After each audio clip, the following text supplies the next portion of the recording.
Welcome back to the Coffin Lounge podcast. I'm your host, VampireKitten, and today we are going to do an AMA. The reason why I kind of want to do an AMA is because I wanted you to all get a little bit of insight on who I am and kind of why I sort of started this podcast journey.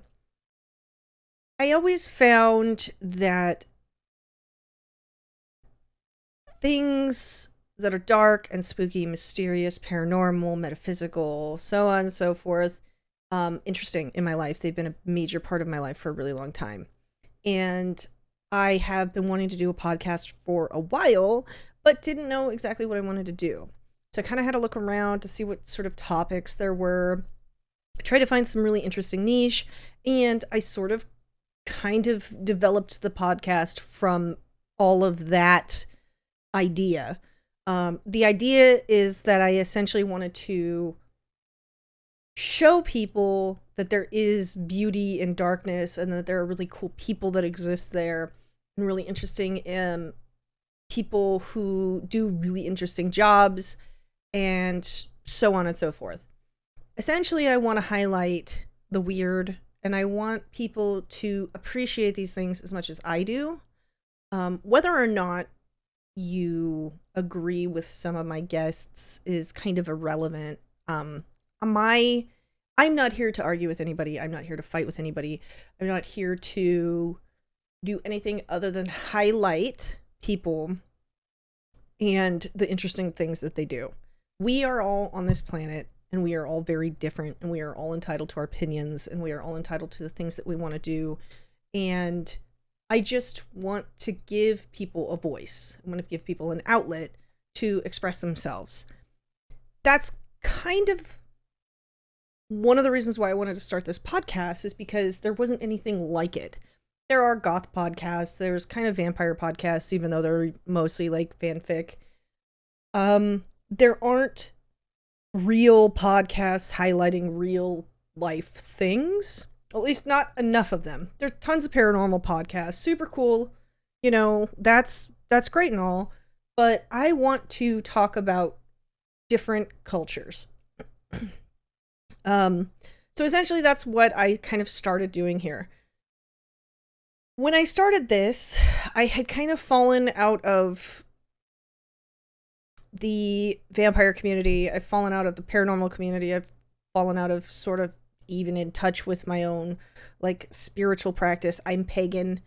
And for about, I guess, a really long period of my life, I had not really practiced or researched or done a whole lot of stuff with those realms.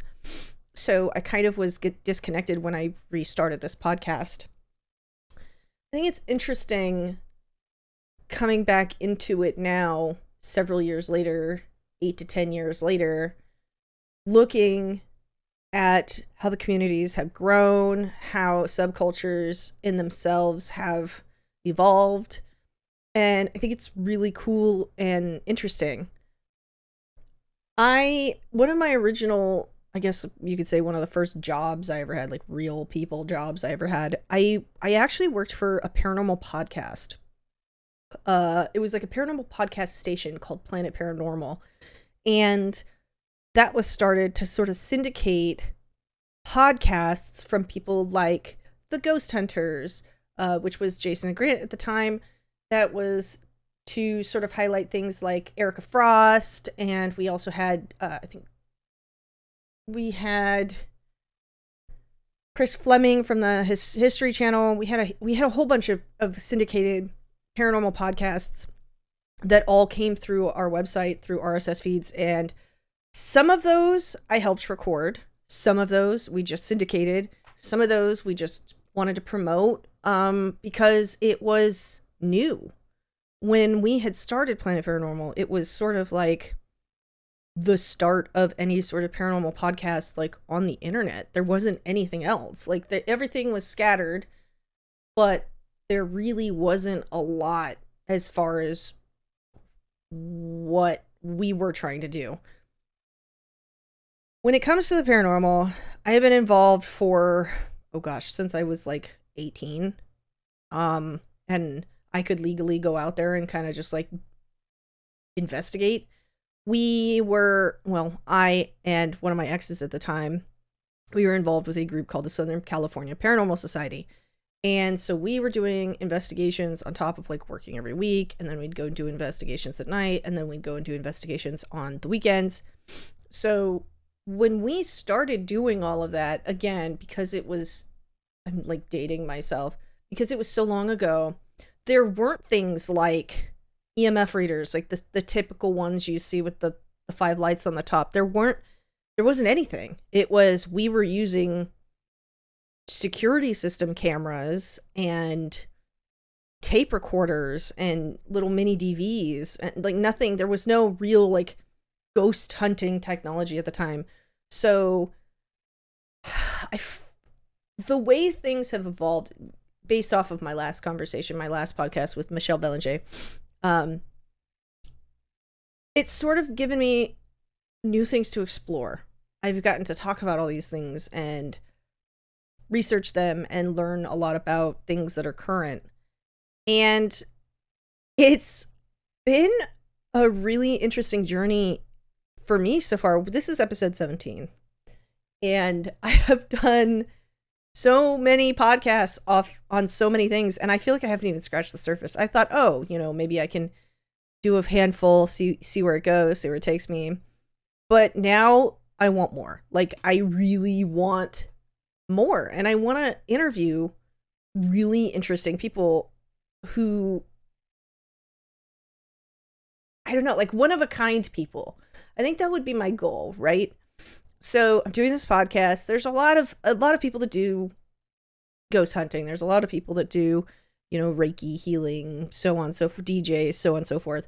But I want to talk to those people who have sort of broken free from the typical,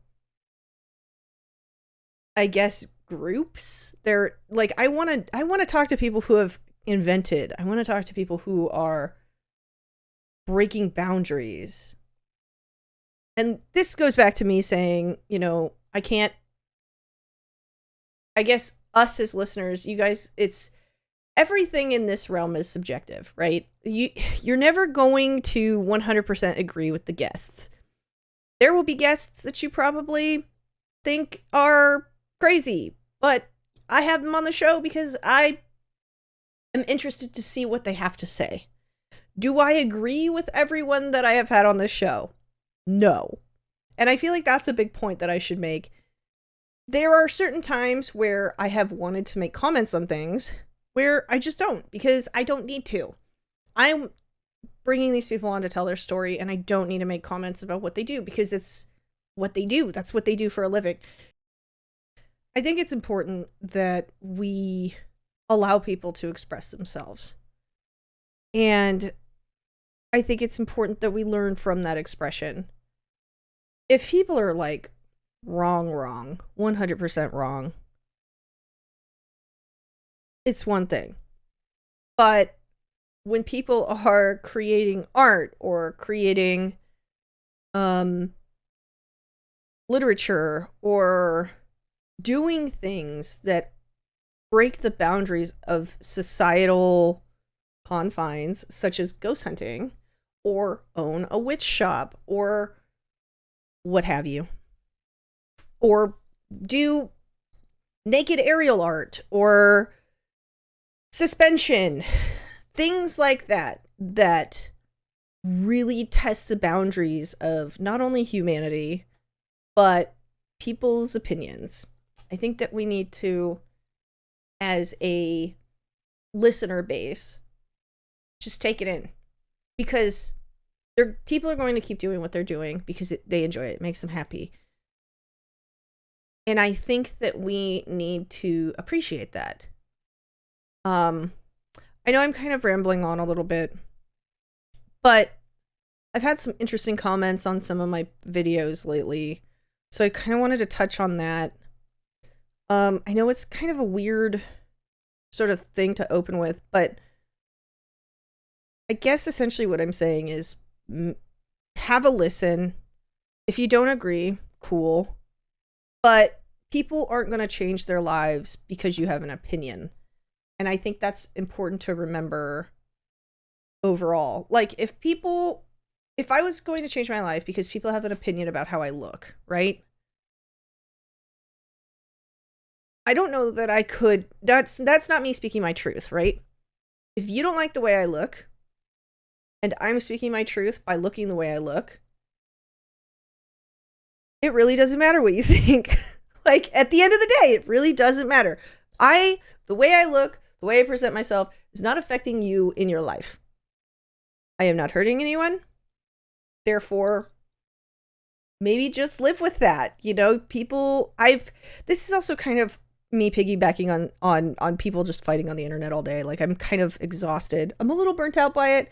I'm so sorry. We will move on. But I did want to mention some of that because it is kind of important as we move forward into stranger and stranger guests and more interesting people. And if you don't like somebody, or you think that someone is wrong, please present the facts. Don't just say, oh, they're this or that or this or that without the facts, because I need to see facts. Like, I'm a very fact-driven person.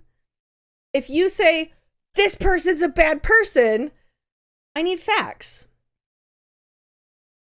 I'm a fact-finding individual, and I need facts. Thank you. I wrote down some questions for myself. One of those questions that I wrote down this morning was, what makes me qualified to do a podcast like this? I have worked in a lot of these realms for a very long time. I was formerly a part of a lot of vampire community inner circle stuff. I was formerly a part of a lot of paranormal investigation stuff. And I am most of my life practicing pagan. The things, and I've been part of subcultures since I left high school, basically. I have learned a lot about a lot of things, and I am not an expert in things. I am learning alongside you. But I think I am qualified enough to sort through the bullshit of people that want to come on the show and spout nonsense. So when I book my guests, I vet them and I make sure they're worth talking to. Sure, some are friends of mine who I find absolutely fascinating. If I have friends on my podcast, I find them fascinating as fuck. But anyone else that sort of reaches out to me in the capacity of, hey, I would like to be on your podcast, hey, interview me, I am cool with that so long as you meet certain criteria for my podcast. So I do a lot of research when I book my guests, or they're people that I follow that I find interesting. When I book my guests, I run through the whole gamut of, let me look at their social media, let me look at their projects, let me listen to their music, let me watch their films, let me watch their interviews, let me see their hosting gigs. I go through the whole gamut. If I'm not going to just have somebody on the show and I don't know anything about them. That's not how I roll. When I have someone on this show, I want to make sure that what they are doing is what I think you would be interested in as a listener. So if people are interested in coming on the show, I want you to keep that in mind. I would love to have you. I would love to talk to you. But I am gonna, I'm gonna do some research. I'm not gonna just be like, hey, welcome to the show. Tell me tell me who you are. Blah, blah, blah. Pick somebody up off the street, because that's not how this goes. So when I started this, I didn't expect it to receive the interest that it has received so far. You guys, I do need to thank you. You have been an incredible community of listeners that out the gate, I wasn't expecting things to be as positive as they are, because I understand how I look. I understand how people perceive people in these subcultures. And I fully expected that we would just be trolled right out the gate. Like, I did not expect the reception that we had received just by new listeners, people who were just interested in what I had to say and what other people had to say. So I do want to take a moment. I do want to thank you for being a freaking awesome community of people who have supported me so far. Thank you to everyone who has shared the show, commented on the show, watched the show. Every little bit counts. Whether or not you liked content, every little bit counts. So I appreciate you. And I say that from the bottom and top of my heart, in my dark little soul, that I do appreciate every single one of you. I try to treat people how I want to be treated in life. And I think it's a very important thing that we express kindness to others. And it's kind of part of my love language, I guess, is saying thank you and being humble and appreciative of the things that people do for me. And as an individual, you have all taken as individuals, you have taken time to listen to the stories that I have presented to you. And I think that's so rad. And I appreciate you. Like, seriously, I can't really say it enough. So I do have a handful of questions that I received for my AMA type stuff. I'm going to elaborate on some of them. I'll probably go a little bit deeper into them because I don't have a ton of questions, but I do have some. Most of my comments were comments. They weren't really questions for me specifically. I would also like to take this time to mention, I do have a Discord community. It's called the Vamp Pack. The Vamp Pack has just received a full overhaul, and I have included a section for the Coffin Lounge specifically. Episode discussions, AMA, so you can ask me questions that could potentially be on the show. And there are suggestions for the show, so you can submit guests. I will reach out, can't 100% guarantee, but, it's something to think about. So if you want to join the Vamp Pack on Discord, the link will be in the description of this podcast. And we would love to have you. I would also like to take this time to mention that I have, if you would like to support the show, I have a $3 tier on Patreon. That $3 tier gets you any and all bonus content that I will be putting out from each of the shows. I have a bunch of stuff that I need to get up. I have a couple pieces out there right now. You're also going to get some inside looks at certain things that I'm working on.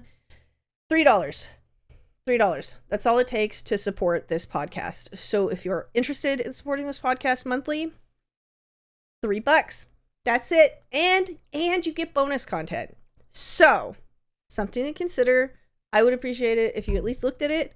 And thank you for spreading the word and sharing with your friends, because I can't do this without you guys. So, the first question that I received, I have received this a few times, but specifically from John, he asked me what brand my headset is.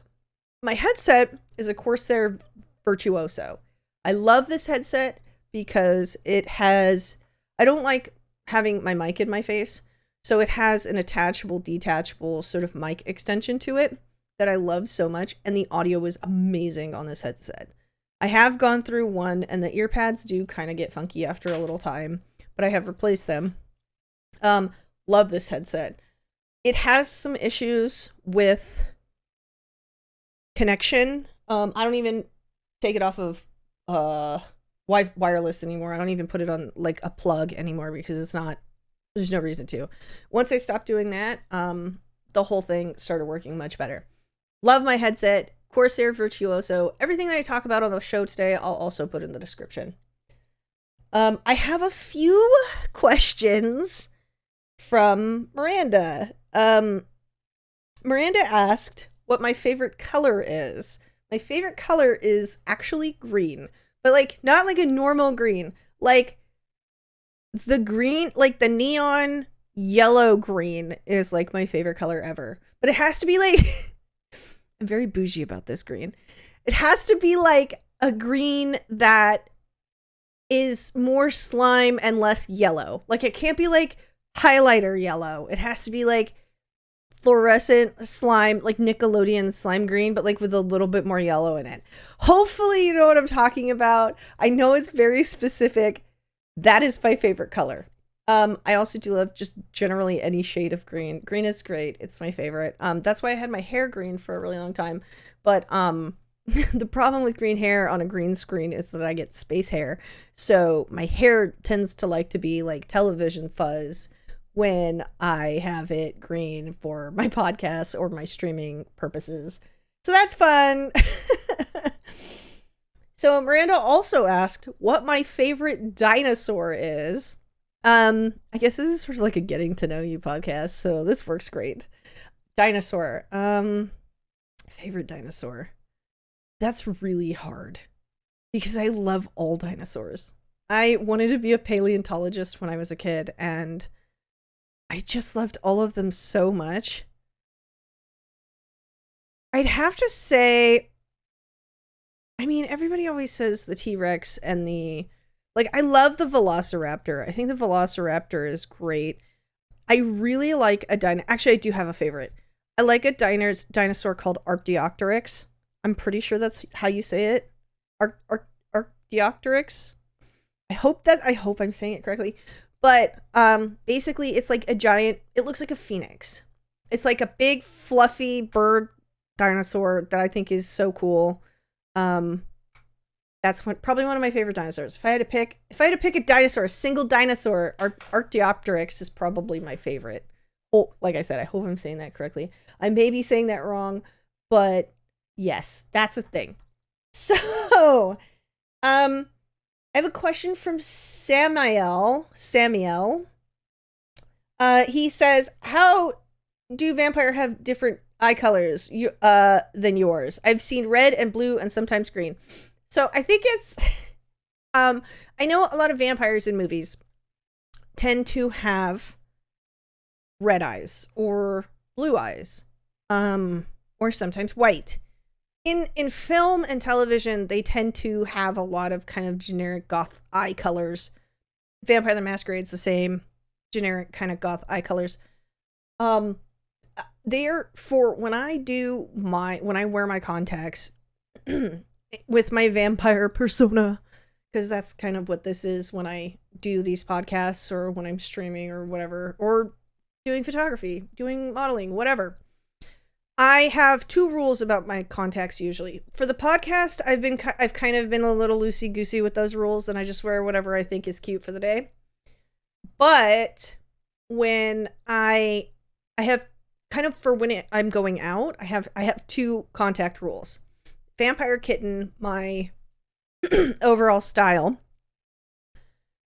Yellow eyes are for night, red eyes are for during the day. So when I'm out during the day doing day events, doing conventions, blah, blah, blah, blah, blah, typically I will wear red contacts above all.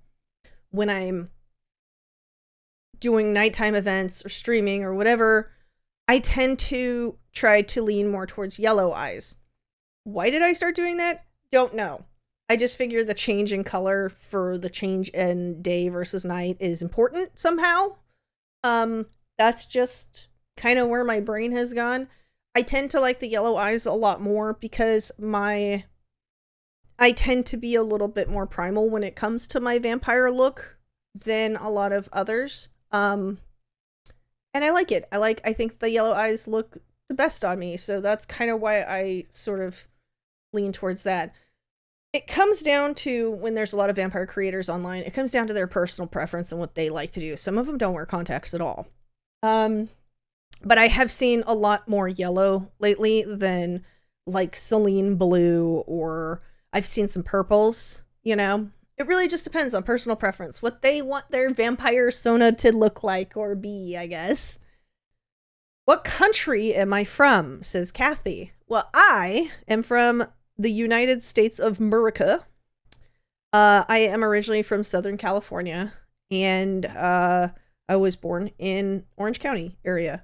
So there's that. But I spent a lot of my life living in the high desert. So I am a desert person, and from Southern California. So the next question is, what are my thoughts on tabletop role-playing? And that is from Alex. So I haven't had a lot of experience with tabletop role-playing. It's something that I want to do. We actually just started a D&D campaign with my roleplay server. We do primarily like 5M, like GTA roleplay and like other games. But we just recently started a branch to like try out of our server. So it's Fate Roleplay TTRPG. So we just got a lovely community member to host a very small D&D game with our community. It's like a one-shot type thing, and it's only going to be for a short time, but we're trying it out to see how it goes. And I have my character created.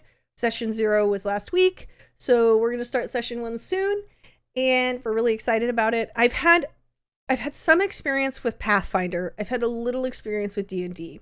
Not a ton, because whenever I start something, we'd go for a couple of times, and then everybody would just stop meeting. It's really hard. And this was before COVID.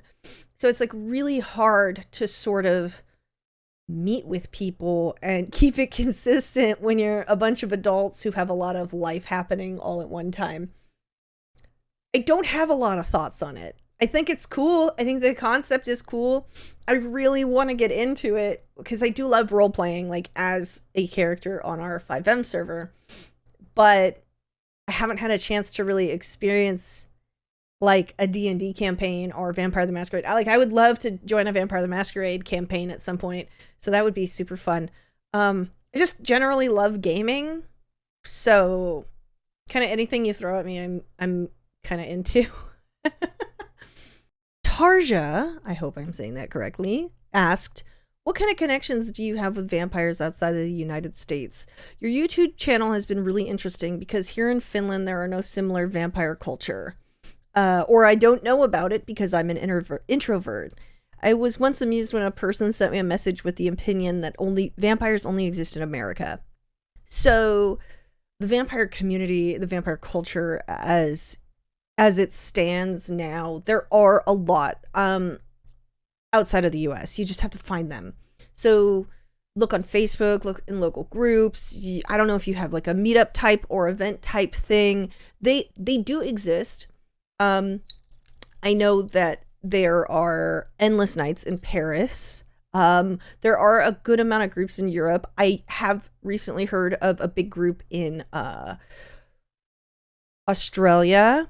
They're all over the place. You just have to look. You have to probably look around and find and see if you can make some connections. Maybe try Reddit. I would say try, just message boards in general. See if you can't find any that are local. I know that Europe has a lot of vampire community in it.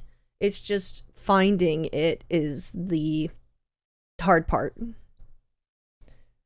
Quamaine asked 2 questions about Vampire the Masquerade. Have you played... Oh wait, I'm curious to hear your opinion for the new Vampire the Masquerade Bloodlines 2. Are you satisfied with the current clans that they have available, or would you like to add a different clan? And then the other part of that question is, have you played the Vampire the Masquerade card game? So when it comes to Vampire the Masquerade Bloodlines 2, I actually have not been looking at it because I didn't want to be disappointed if the game never came out. So I kind of have stayed away from knowing too much about it. I've seen like 2 trailers. I've kind of kept up with the news on if they were releasing it or not. As it stands now, I'm Gangrel through and through, so I can't really say I would want more clans. If you're talking about like more of the like clans that are like in other cultures, like across the world type clans, I mean, that would be cool to see them included. I mean, I would love to see more than what was in Bloodlines, the original. That would be super cool. But like I said, I don't really know a ton about the game. Am I excited for the game? Yes, I am super duper excited for the game. We really need I hope it's good. I hope it lives up to my expectations, because Bloodlines, the original, is so good. And I've played it a few times on my stream and I really enjoy it, and I have it modded and everything, and it's lovely. I would like to see that it just does the original justice, you know, at this point, and I would like the game released at this point too. As far as the card game, no, I have not played the card game. I didn't actually know that the card game existed, so there's that. Blix asked, have you ever had dreams of vampire flight or places far off in ancient future? No. I have, well, maybe flight. No, not really. I don't have like flying dreams. I've never been like hey, I want to fly. I always have like jumping dreams. Like I can jump really far and really fast and like long distances. And like those are the dreams that I have. Like I don't think I've ever had the desire to like want to fly. And I think that that's also been expressed through my dreams, that like even my dreams are like, flying stresses me out. Like legitimately stresses me out. So if I do have like a flight dream, I'm probably stressed out. Have I had dreams about far off places in ancient or future? No. A lot of my dreams, I know this is super weird, a lot of my dreams are like some sort of horror dreams. So I have like zombie dreams a lot, like Walking Dead kind of style, where I'm like survival zombie dreams. So I have those a lot. I have a lot of dreams where I'm protecting my loved ones, but I'm usually like a monster. Like it could be any monster. Like it could be a werewolf or like a swamp thing or whatever. But I'm always like a creature in my dreams. I've like, more often than not, in my dreams I am a monster, or I can shapeshift, and that is usually what my dreams are. And it's like me trying to protect someone in my family or someone I care about. That's a lot of my dreams. It's not like I don't have like prophetic dreams at all or anything of like about the past. I've never really had those kinds of dreams. If I have anything, they're usually pretty current, or they're like me running through the woods, you know, like those are the gist of my dreams. So I don't really have, I know that's kind of a weird thing, but I don't really have those kinds of dreams. John asked, what is your favorite part of Ren Fair? Like Renaissance Fair? Oh boy, I have so many. One of my favorites is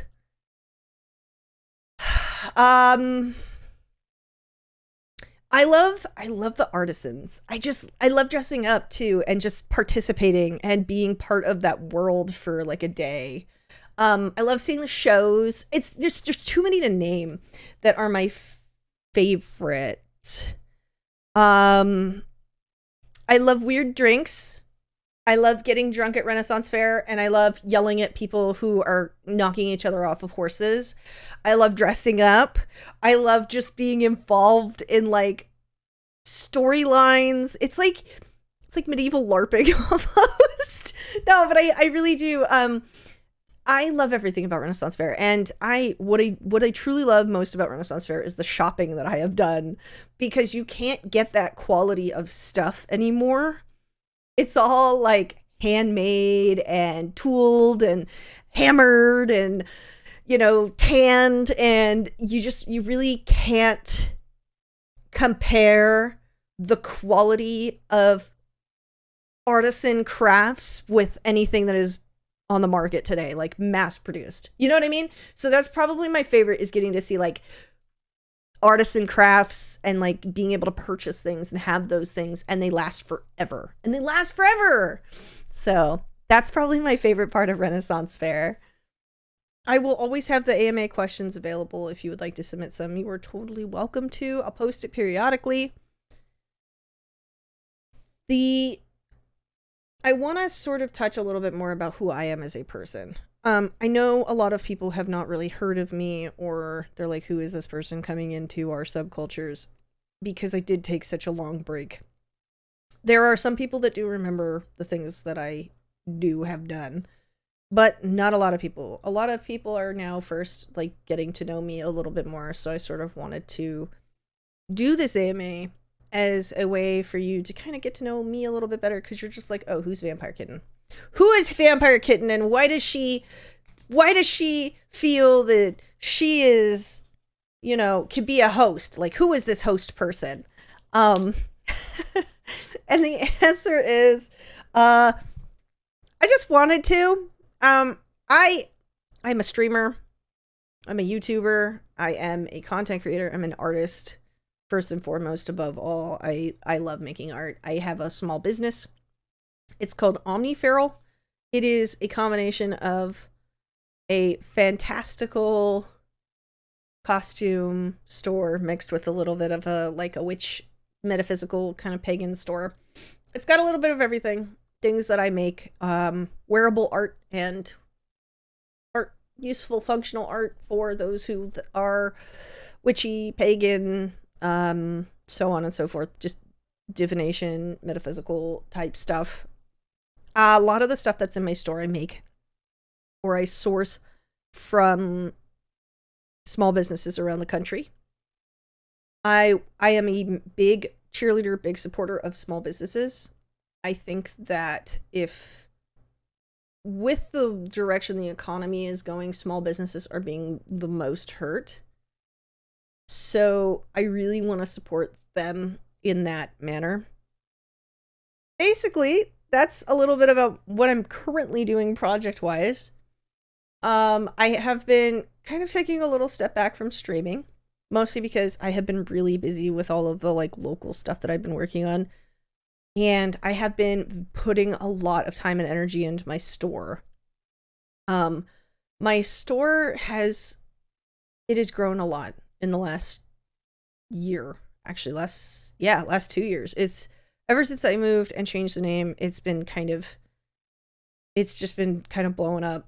And so I have been really focused on getting a lot of that stuff done too. Owning a small business is super hard. I don't think that people realize how much work goes into it, because you're not only your own boss, but you're also marketing, you're social media, you're a creator, you're an artist, you're a photographer, you're all of these things, that it just becomes a big giant umbrella of what being an owner of a small business means. And to anybody that's listening that like does own a small business, you guys are killing it. You're really killing it, because running a business is not easy. It is a very difficult task. I'm doing the podcast. I'm also doing a small business. I also am doing local events. So it's just, and I'm streaming and making content and still trying to do all of that. I am my own boss in like 4 different ways, and it's exhausting. And so anybody that has a small business, I believe in you, I appreciate you, and you can do the thing, because it is very hard. And I feel like some people just need that motivation to sort of continue, you know? So even if you have to clip me saying, you can do the thing, clip me saying, you can do the thing. Because you can do the thing, I believe in you. I do. And I have to believe in me too, because if I don't, I don't know. Things are crazy in my life. I think they're crazy in a lot of people's lives right now, though, too. I also did want to mention something. If you do join the Vamp Pack on Discord, we are doing movie night Mondays. They're called Movie Morgue Mondays, where we are talking about horror movies a lot. I love horror movies. I also love gaming. I love them equally. And I have blended now gaming and horror movies both on my Discord. So the movie morgue is basically a bunch of us getting together on Monday to stream films we want to watch and talk about. I want to say the one that we watched this Monday. One. I have a list. If you go to the Discord, it's all on there. There's a list of things that we have previously watched. The next one we're going to do is Zombievers, and this one called Roar, which I actually found out recently in, I think it was like 1979, something like that.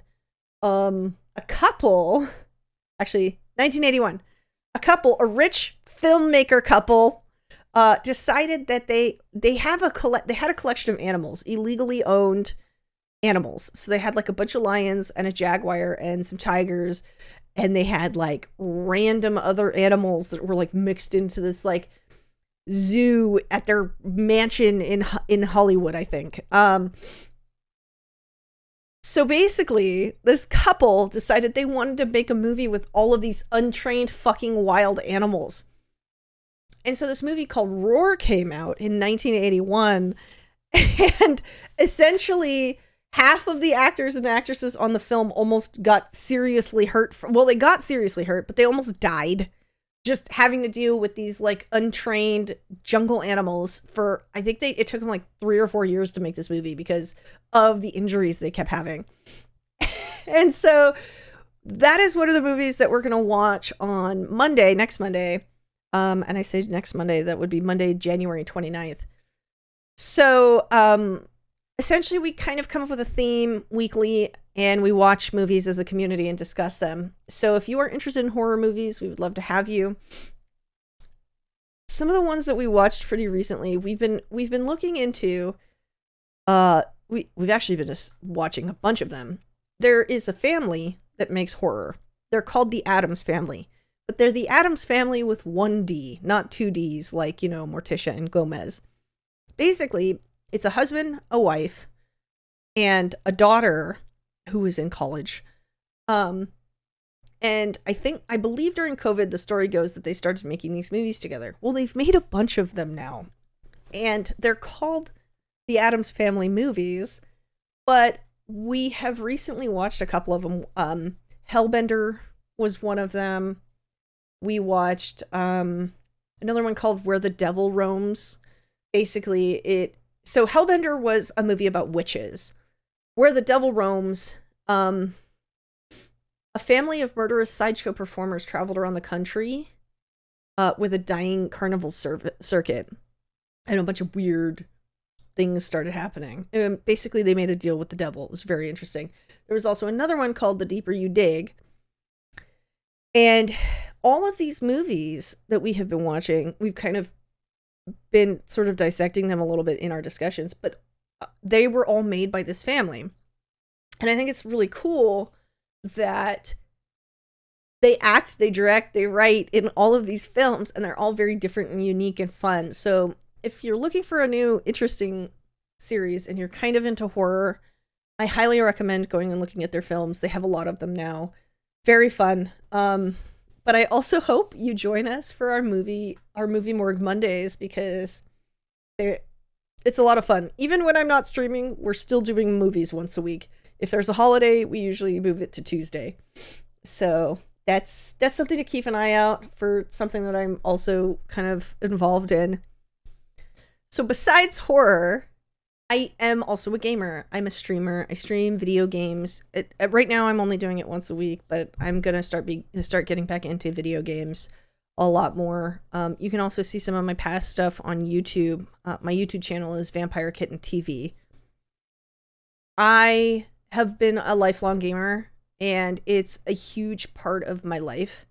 Before I started streaming and all of this stuff, and even getting into the career path that I have currently chosen for myself, I was actively working in the video game industry for 14 plus years. I started at GameStop. I was interning with a bunch of gaming media websites and writing articles about video games, basically. I was being sent to conventions and like E3 and like local little things to write articles about them. and new games coming out. So when I went from that to other things, I started hosting and I started doing interesting things. I eventually made my way like into the video game industry just by simply interning. When I started in my career path for social media and community management in video games, social media was such a new thing that you weren't required to have a bachelor's degree in communications to do my job when it first came out. Now, in order to do my job, you have to have bachelor's degree or equivalent experience, so on and so forth. Times have changed a lot, which I don't understand why you need a bachelor's degree to do community management. Like, that doesn't make any sense to me. But I digress. Have been involved in the games industry for the majority of my life, the majority of my working business. When I left the games industry, I kind of moved, mostly because I moved to New Jersey.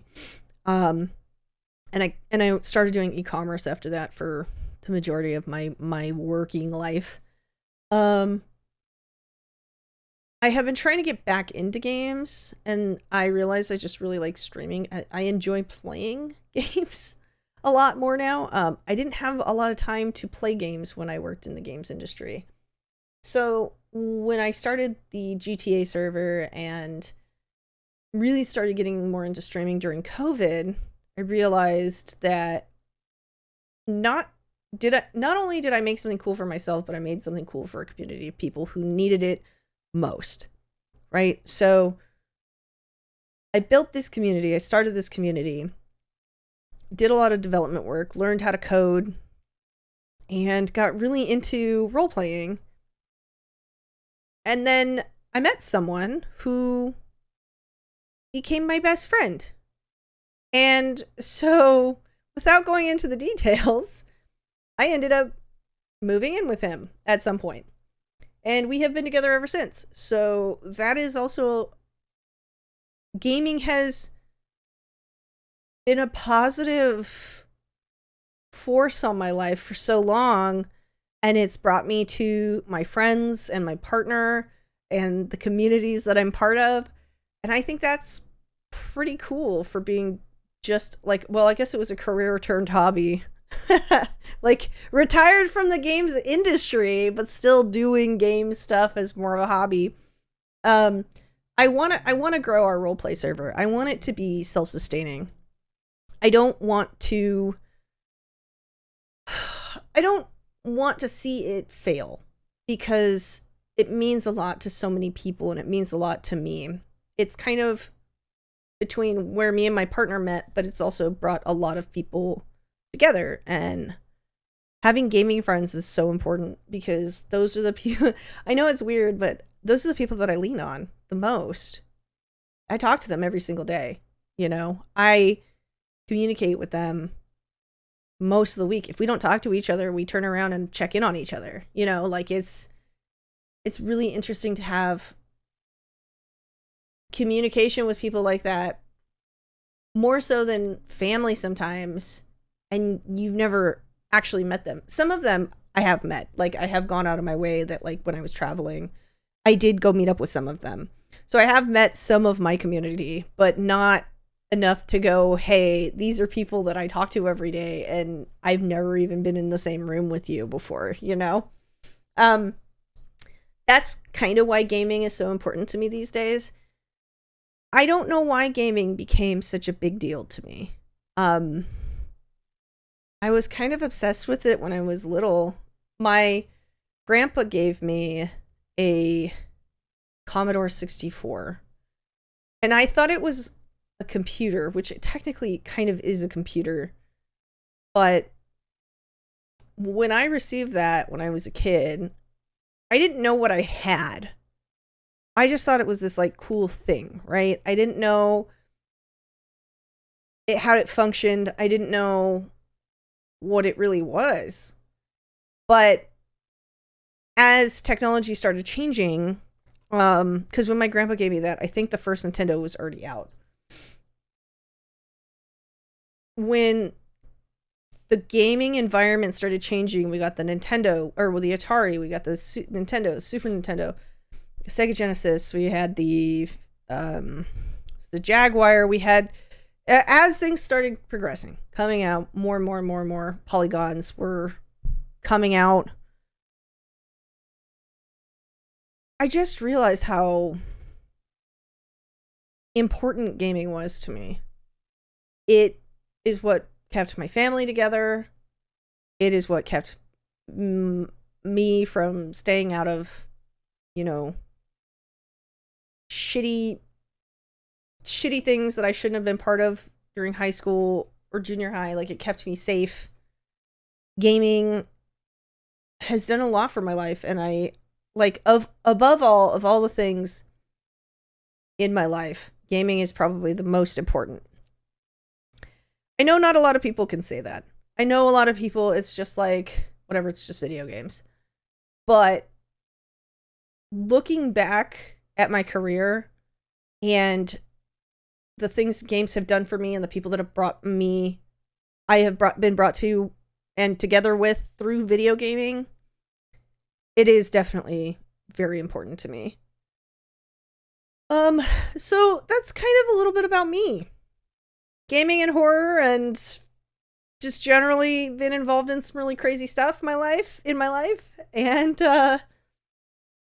I hope that you like the Coffin Lounge.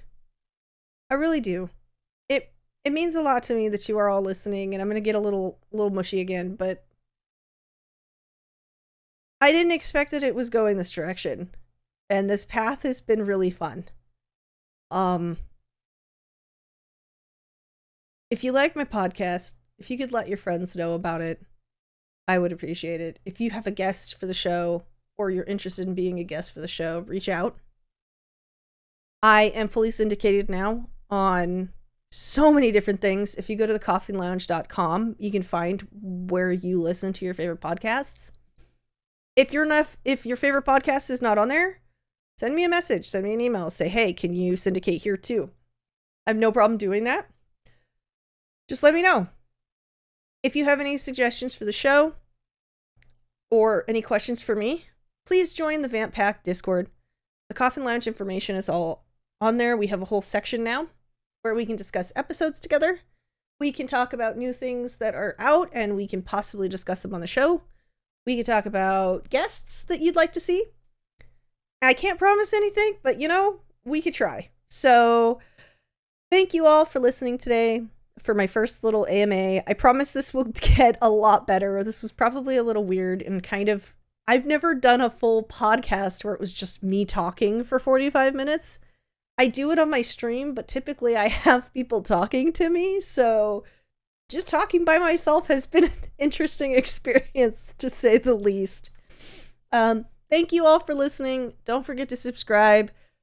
You can follow me anywhere on the internet under @VampireKitten. If someone took my name, it's probably @VampireKitten TV. So thank you all for listening, and I hope you have a great rest of your day, night, evening, wherever you may be. I appreciate you again. I'm going to say it like a 5th or 6th time. Appreciate you, appreciate you, appreciate you. I am truly humbled that you all listen to me and the things I have to say. And I will see you on the next one. Bye-bye.